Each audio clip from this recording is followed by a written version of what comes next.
Bismillahirrahmanirrahim. Alhamdulillahirabbil alamin. Allahumma shalli wa sallim ala sayyidina Muhammadin miftahi babi rahmatillah adada ma fi ilmillah salatan wa salaman daimain bidawami mulkillah wa ala alihi wa sahbihi. Allahumma shalli ala sayyidina Muhammadin salatan taftahu biha lana futuhal arifin wa tufaqihuna biha fid din wa ala alihi wa sahbihi. Assalamualaikum warahmatullahi wabarakatuh. Alhamdulillah kita dipertemukan di sebuah pertemuan yang mulia. Meskipun tidak ada yang menampung kita saat ini kecuali dunia maya, bukan berarti pertemuan kita tidak nyata. Pertemuan di jalan Allah Ta'ala itu yang dibutuhkan tempatnya adalah hati, ya, yang dibutuhkan adalah hati. Insya Allah kalau hatinya sudah bersatu, maka di situ turun rahmat dari Allah Subhanahu wa Ta'ala. Mudah-mudahan pertemuan kita kali ini betul-betul bisa mendatangkan rahmat khususnya untuk diri kita pribadi dan teruntuk seluruh umat Nabi Muhammad SAW, khususnya untuk bangsa yang kita cintai. Berpikir positif di segala kondisi, berpikir positif di segala situasi. Hal yang mudah, tapi tidak mudah dilakukan. Hidup ini kan pilihannya ada dua, pilih enak atau pilih nggak enak. Pilih enak atau pilih nggak enak. Seharusnya dalam kondisi apapun, ya kita pilih yang enak. Ya kita pilih yang enak. Milih yang enak itulah yang merupakan wujud daripada berpikir positif, berpikir yang baik, berpikir yang enak-enak. Bagaimana implementasinya, penerapannya dalam kehidupan sehari-hari? Dalam Al-Quran sudah sangat banyak contoh bagaimana manusia harus berpikir positif di kondisi yang sesulit apapun. Ya, kondisi sesulit apapun, menghadapi tantangan model apapun. Saya akan ambilkan beberapa contoh insya Allah untuk kajian pada siang hari ini. Mudah-mudahan berkah untuk yang berbicara dan untuk yang mendengarkan serta melihat dimanapun dan kapanpun. Yang pertama, contoh yang paling ekstrim, yaitu ketika Nabi Ibrahim alaihissalam. Nabi Ibrahim alaihissalam sudah dibelenggu, diikat, kemudian api sudah dibakar. Dan perlu dijelaskan, apinya bukan sembarang api. Api itu dibuat oleh Namrud bersama rakyatnya dengan mengumpulkan kayu bakar yang prosesnya dalam tafsir disebutkan kurang lebih 1 bulan. Kemudian tempat lapangan untuk menampung kayu bakar itu pun dibuat sedemikian rupa seperti tungku. Tanahnya digali, kayu bakarnya dikumpulkan, ditumpuk di situ, kemudian api dinyalakan. Hasilnya panasnya maksimal, sehingga mampu membakar burung yang terbang jarak 1 mil, 1,5 kilo di atas api tersebut. Burungnya akan terpanggang hidup-hidup. Nah, bayangkan Nabi Ibrahim alaihissalam nggak punya teman, nggak punya siapa-siapa, ya, diikat, akan dilemparkan dalam kobaran api yang luar biasa tersebut. Nalar manusia akan mengatakan nggak mungkin selamat, nggak mungkin menang melawan kondisi yang seperti ini. Sendiri terbelenggu. Tapi subhanallah, datanglah bantuan dari Allah Subhanahu wa Ta'ala. Bantuan itu lewat makhluk-makhluk Allah yang berdatangan, baik itu malaikat sampai pun kata, semuanya menawarkan bantuan kepada Nabi Ibrahim alaihissalam. Tapi saat itu Nabi Ibrahim alaihissalam pada puncak cinta yang luar biasa, sehingga Nabi Ibrahim mengatakan ilmuhu bihali kafani ansuali. Allah tahu keadaanku, biar Allah sendiri yang langsung ngurus aku nanti. Biar Allah yang langsung ngurus aku. Nah, ini jangan dicontoh loh ya. Ini tingkat cinta yang tinggi. Kita biar Allah yang ngurus kita, tapi kalau kesah terus. Nabi Ibrahim datangi malaikat Jibril alaihissalam. Saya akan tolong kamu. Maka Nabi Ibrahim mengatakan, Allah maha mengerti kondisi saya, biar Allah yang ngurus saya. Ya udah kalau begitu kamu minta sama Allah. Ya itu karena Allah tahu saya nggak minta sama Allah. Ini yang boleh ngomong gini, yang memang kelasnya kelas Nabi Ibrahim alaihissalam. Kalau kita ini kelas orang-orang yang banyak keluh kesah nih ya minta. Ya, nunjukkan apa namanya? Kebutuhan yang luar biasa. Nabi Ibrahim alaihissalam kelasnya kelas manja. Jatuh cinta berat pada Allah Subhanahu wa taala. Hasilnya apa? Beliau berpikir positif, ya akan ada pertolongan langsung dari Allah taala. Allah akan menyelamatkan dengan caranya Allah, yang saat itu tidak ada satu makhluk Allah pun, bahkan malaikat Jibril alaihissalam, ya, tidak pernah berpikir bahwasannya api itu akan menjadi penyelamat untuk Nabi Ibrahim alaihissalam. Karena sejak malaikat Jibril itu diciptakan, melihat api itu selalu membakar. Api itu membakar. Ya, api itu sifatnya membakar, nggak berubah. Tetapi hari itu Allah Subhanahu wa taala merubah. Ya narukuni bardan wa salaman ala Ibrahim. Hai api, kata Allah taala. Jadi Allah langsung bicara kepada sumber masalahnya. Masalahnya di mana? Kayu bakarnya? Bukan. Masalahnya di mana saat itu? Namrudnya? Bukan. Ini masalah yang paling urgent saat itu adalah apinya akan membakar Nabi Ibrahim alaihissalam. Maka nggak perlu dicarikan pemadam kebakaran, nggak perlu dicarikan tim untuk memadamkan, tapi langsung apinya diajak bicara oleh Allah Taala, diperintah oleh Allah Subhanahu Wa Taala. Ya narukuni bardan wa salaman ala Ibrahim. Hei api, jadilah kamu dingin. Nomor satu itu dulu. Api kamu dingin. Ya, tapi wasalama, yang menyelamatkan, bukan sembarang dingin, bukan dingin yang membunuh, bukan dingin yang menyebabkan sakit. Bardaw wa salaman, dingin dan menyelamatkan, khusus untuk Ibrahim. Kayu kamu tetap membakar, burung terbang 1,5 mil tetap kamu bakar. Ibrahim alaihissalam, kamu harus jadikan dirimu khusus untuk Nabi Ibrahim, dingin dan menyelamatkan. Bagaimana api itu dalam satu kejadian menyentuh tubuh Nabi Ibrahim menjadi dingin dan menyelamatkan, menyentuh kayu di sekitarnya, membakar dan menghancurkan. Ini kuasa Allah Subhanahu wa taala. Ikhwani rahimakumullah, kita nggak bahas masalah kuasanya Allah, tapi kita bahas bagaimana pola pikir Nabi Ibrahim alaihissalam yang selalu optimis, berpikir positif di kondisi yang seberat itu. Kemudian kita beralih pada Nabi Musa alaihissalam. Nabi Musa alaihissalam ketika dihadapkan kejaran Fir'aun dan bala tentaranya yang luar biasa. Dan di hadapannya ada laut yang ganas, yang ombaknya dahsyat. Dan di sekitarnya ada kaumnya yang protes. Ya, kaumnya yang resah. Kaumnya yang gelisah. Bagaimana ini? Di sana ada laut. Di sana ada Fir'aun dan bala tentaranya. Nasib kita bagaimana? Hai Musa, bagaimana? Nabi Musa alaihissalam dengan santai mengatakan, Kalla inna ma'iya rabbi sayahdin. Kalla, gak mungkin kita akan celaka. Gak mungkin Fir'aun mampu mencelakai kita. Gak mungkin laut mampu menenggelamkan kita. Inna ma'iya rabbi sayahdin. Karena Allah bersamaku sayahdin. Nanti Allah akan beri aku petunjuk.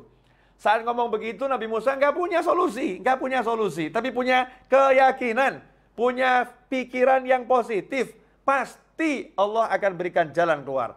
Pasti Allah akan berikan solusi. Hasilnya Allah berikan solusi yang di luar nalar. Seperti api tadi di luar nalar, maka solusinya juga di luar nalar. Apa ini? Masalahnya kalau lewat terus ada laut.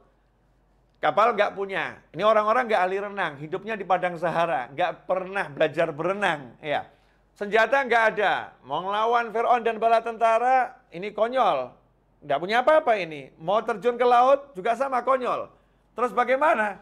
Allah Ta'ala jadikan lautnya itu jalan keluar. Allah Ta'ala jadikan lautnya itu solusi. Caranya bagaimana? Hei Musa, pukulkan tongkatmu itu ke laut. Kayu, biasa. Tapi di tangan orang yang beriman pada Allah Ta'ala, maka Allah perintahkan kepada laut ketika kena pukulan kayu, wahai laut, membelahlah engkau menjadi 2 bagian.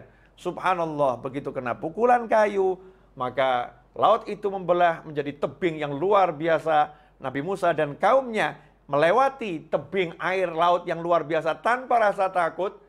La khaufun alaihim wa lahum yahzanun. Allah turunkan kepada mereka rasa tenang, nyaman, berjalan. Padahal ini gemuruh air luar biasa, dibendung oleh Allah Subhanahu wa ta'ala. Jalan melewati sampai ke tepian. Kemudian Fir'aun dan bala tentaranya menyusul. Allah kemudian tenggelamkan laut itu kembali seperti semula. Sehingga Fir'aun dan bala tentaranya tenggelam. Lagi-lagi berpikir positif. Di saat yang mustahil mendapatkan solusi, itu dilakukan oleh Nabi Musa alaihissalam. Kemudian kita melihat Nabi Yakub alaihissalam.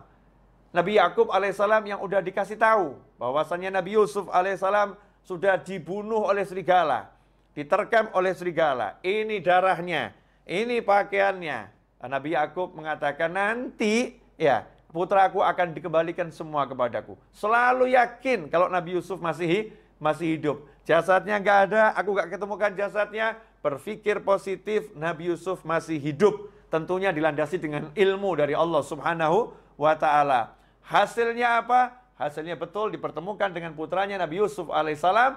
Bahkan sudah menjadi seorang Perdana Menteri terpercaya di kerajaan Mesir yang punya kedudukan tinggi dan dicintai oleh masyarakat Mesir. Orang tuanya pun dimuliakan oleh Nabi Yusuf alaihissalam. Keluarganya pun dimuliakan oleh Nabi Yusuf alaihissalam. Setelah perjalanan panjang yang dibuang ke sumur, dijual sebagai budak, masuk ke penjara, akhirnya menjadi seorang yang luar biasa.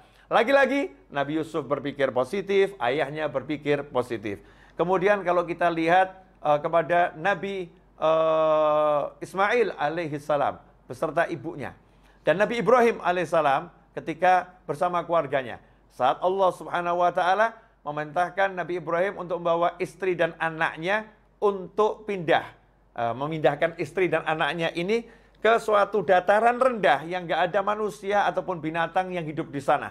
Yang panasnya tinggi, nggak ada air, yang adanya cuma padang pasir dan gunung bebatuan. Maka saat itu Nabi Ibrahim alaihissalam meninggalkan istri dan anaknya dengan pikiran positif yang luar biasa. Sementara sang istri yang ditinggal pun pikirannya positifnya luar biasa. Mengatakan pada suaminya, kalau Allah yang memerintahkan kamu untuk meninggalkan kami di sini, maka pulanglah dengan tenang, dengan nyaman, lanjutkan perjalananmu. Maka suaminya pulang ke istri yang lain. Ya, sementara istrinya bersama anak di padang Sahara yang mematikan saat itu, Nabi Ibrahim pun naik ke atas gunung, kemudian melihat ke arah istri dan anaknya, angkat tangan dengan doa yang diabadikan dalam Al-Quran, doa yang tidak logis, ya, doa yang nggak masuk akal, karena doa itu tak membutuhkan akal, doa itu membutuhkan iman, dan kalau udah bicara tentang iman, maka semua perbuatan Allah itu melampaui logika manusia manapun, melampaui logika siapapun, karena Allah berbuat dengan kehendaknya, dengan kemahamampuannya, dengan kemahabisaannya, bukan dengan asbab yang ada pada kita.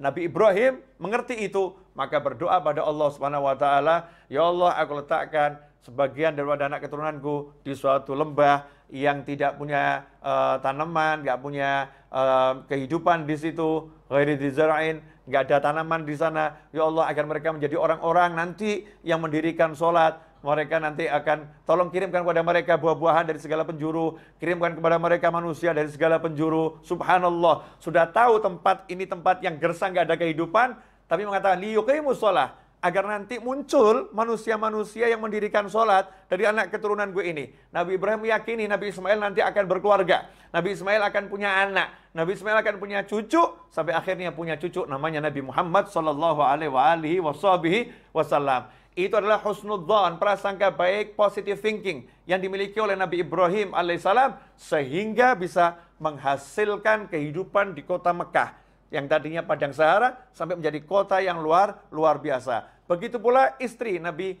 Ibrahim, ibu Nabi Ismail alaihi wassalam.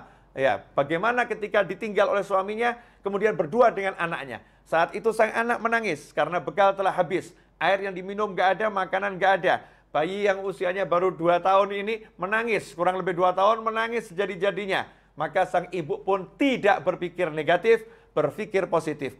Cari tempat yang tinggi, dan tempat yang tinggi adalah Bukit Sofa dan Bukit Marwah. Kenapa cari tempat yang tinggi? Untuk melihat sekitar, ada nggak manusia yang bisa dimintai pertolongan. Siapa tahu ada musafir yang lewat, yang bisa dimintai pertolongan. Maka lari ke Bukit Sofa. Lihat di sekitar nggak ada, pindah ke Bukit Marwah. Lihat sekitar nggak ada, lari ke Sofa lagi. Berulang kali Sofa dan Marwah dengan positive thinking, Allah akan memberikan solusi untuk masalah saya ini. Subhanallah, karena minta solusinya dari Allah Subhanahu wa Ta'ala, maka Allah berikan solusi itu di kaki bayi Ismail alaihissalam yang menjejak-jejakkan kaki ke bumi, tiba-tiba memuncrat air yang keras yang luar biasa, yang akhirnya menjadi air Zam-Zam hingga hari ini dan sampai hari kiamat, air itu akan menjadi sumber kehidupan umat manusia. Ini karena positive thinking dari ibunya Nabi Ismail alaihissalam. Kemudian kita lihat Nabi Ismail alaihissalam ketika akan disembelih, ya, perintah menyembelih Nabi Ismail alaihissalam dengan santai dan positive thinking mengatakan kepada ayahnya kondisi yang seperti itu, ya abatif alma tu'mar, wahai ayahku, lakukan yang diperintahkan kepadamu. Satajidu ini insyaallah minas sabirin. Insyaallah engkau akan dapati aku termasuk orang-orang yang sabar menghadapi masalah ini. Apa yang terjadi? Allah Ta'ala jadikan leher Nabi Ismail tidak bisa disentuh oleh pisau, ya. Pisau yang tajam nggak bisa menyentuh leher Nabi Ismail. Leher itu menjadi seperti baja yang luar biasa. Kemudian Allah katakan pada Nabi Ibrahim alaihissalam, engkau telah melaksanakan arti mimpimu, maka sekarang kami datangkan domba dari surga sebagai ganti untuk Nabi Ismail alaihissalam. Maka saat itulah diganti domba yang disembelih. Nabi Ismail pun selamat karena positive thinking dari ayah, positive thinking dari anak menghasilkan sesuatu yang luar biasa. Ikhwani rahimakumullah. Kalau kita dihadapi satu masalah, kemudian kita itu menyerah dengan masalah, berarti kita seperti manusia yang nggak punya Tuhan. Manusia nggak punya Allah subhanahu wa ta'ala. Jangan pernah menyerah menghadapi kehidupan model apapun dan model bagaimanapun. Karena yang menguasai hidup ini bukan makhluk. Yang menguasai hidup ini bukan ciptaan. Tapi hidup ini dikuasai oleh yang maha mencipta, yaitu Allah subhanahu wa ta'ala. Semuanya adalah makhluk Allah dan semuanya adalah ciptaan Allah ta'ala. Maka apapun kondisinya, apapun masalahnya, kita berpikir positif, Allah akan berikan solusi. Allah akan berikan jalan keluar. Bagaimana caranya? Allah telah menjelaskan, "Wa may yattaqillaha yaj'al lahu makhrajan wa yarzuqhu min haitsu la yahtasib." Siapa yang bertakwa pada Allah, "Wa may yattaqillaha yaj'al lahu makhraja." Allah akan selalu memberikan solusi. Allah akan selalu memberikan jalan keluar. "Wa yarzuqhu min haitsu la yahtasib." Bahkan Allah menambahin, bukan cuma solusi jalan keluar, dan Allah akan senantiasa selalu terus-menerus memberikan rezeki dari arah yang nggak pernah dia nalar, dari arah yang nggak pernah bisa dia perhitungkan, dari arah yang nggak pernah dia sangka. Rezeki Allah sifatnya surprise untuk dia, kejutan yang menyenangkan untuknya. Karena apa? Karena takwa pada Allah Ta'ala, melaksanakan perintah Allah, menjauhi larangan Allah. Itulah cara agar kita bisa berpikir positif. Ya, berpikir positif artinya apapun masalahnya, kita jadikan takwa sebagai kendaraan. Takwa sebagai sumber solusi dari langit. Takwa sebagai sumber pertolongan dari Allah subhanahu wa ta'ala. Sayangnya, saat ada masalah, justru kita mengandalkan yang namanya makhluk. Dan kita lupa pada sang Khalik, yaitu Allah Ta'ala. Kita jauh dari yang namanya ketaatan. Kita justru larut dalam keluh kesah, dalam hal-hal yang gak diridhai oleh Allah subhanahu wa ta'ala. Ikhwani rahimakumullah. Nah, ini sekarang kita dalam hidup. Dalam hidup tuh kondisinya apapun kan pilihannya selalu ada pilihan enak. Contoh, dipecat dari kantor. Ngapain mikir hidupku berantakan? Kan bisa mikir, wah saya mau dikasih lapangan pekerjaan yang lebih bagus. Allah akan beri saya cara kerja yang lebih enak, yang lebih nyaman. Allah akan jadikan rezeki saya lebih banyak. Karena di kantor ini kelihatannya nggak cukup untuk gaji saya ini. Tidak mampu gaji saya lebih besar nih. Saya akan dikasih gaji yang lebih besar. Caranya gimana? Wallahu a'lam. Allah yang tahu. Yang penting saya mau usaha, saya mau tingkatkan takwa saya pada Allah subhanahu wa ta'ala. Berpikir yang positif. Apapun itu bisa dilakukan kok. Tapi kenapa kok kita nggak mau mikir yang positif? Mikirnya nggak enak. Padahal pikiranmu adalah doamu. Ana inda dhanni 'abdi bi falyadhunna bima syaa. Kata Allah Ta'ala dalam hadits qudsi, ana inda dhanni 'abdi bi. Aku tergantung apa yang difikirkan hambaku, prasangka hambaku. Karena itu terserah dia mau nyangka apa tentang aku. Dia mau berpikir apa tentang aku. Jadi kalau kita mikirnya jelek, ya dapatnya jelek. Kalau mikirnya bagus, ya insya Allah dapatnya bagus. Nah, modal mikir aja kok takut. Seperti ada orang nggak punya duit. Nganggur. Saya nanya sama orang tersebut, "Mas, mau nggak beli rumah yang mewah?" Jawabannya, mau beli beras aja nggak bisa kok, Bib. Ngapain mikir beli rumah yang mewah? Ini salah. Kenapa? Karena dia telah membatasi kemampuan Allah memberikan rezeki dengan kemampuan usahanya. Saya nggak mampu usaha, jadi Allah nggak bisa ngasih saya rezeki. Masya Allah. Jadi Tuhannya usaha ya? Tuhannya usaha, bukan Allah Ta'ala. Seharusnya bagaimana? Sadar dengan kenyataan, memang nggak punya uang, memang nggak punya kerjaan, lagi nganggur. Tapi kalau ada tawaran, Mas, mau nggak punya rumah yang mewah? Jawab saja, mau, insya Allah, doakan. Ya, semoga Allah kasih saya kemampuan, Allah beri saya kemudahan. Tidak ada yang mustahil. Tapi kenapa mikir yang positif aja berat? Karena tauhidnya lemah. Karena yakinnya sama Allah lemah. Ma'rifatullahnya lemah. Gak paham siapa Tuhannya. Gak paham siapa Allahnya. Gak paham bagaimana kemampuan Tuhannya. Dan gak paham kalau dirinya gak mampu apa-apa. Dan yang lain juga gak mampu. Yang mampu hanya satu. La ilaha illallah. Muhammad Rasulullah SAW. Karena itu dikatakan dalam surat Al-Ikhlas. Qul huwallahu ahad, Allahus samad. Katakan, hanya Allah yang Maha Esa. Katakan bahwasanya hanya Allah tempat bergantungnya segala sesuatu. Gak ada yang lain. Hanya Allah, dan hanya Allah. Ikhwani rahimakumullah. Nah, ini beberapa yang sudah saya paparkan ini insya Allah menjadi masukan yang manfaat buat saya khususnya dan pemirsa dimanapun Anda berada. Jazakumullah khairan. Saya minta maaf atas segala kekurangan. Mudah-mudahan berkah manfaat. Wassalamualaikum warahmatullahi wabarakatuh.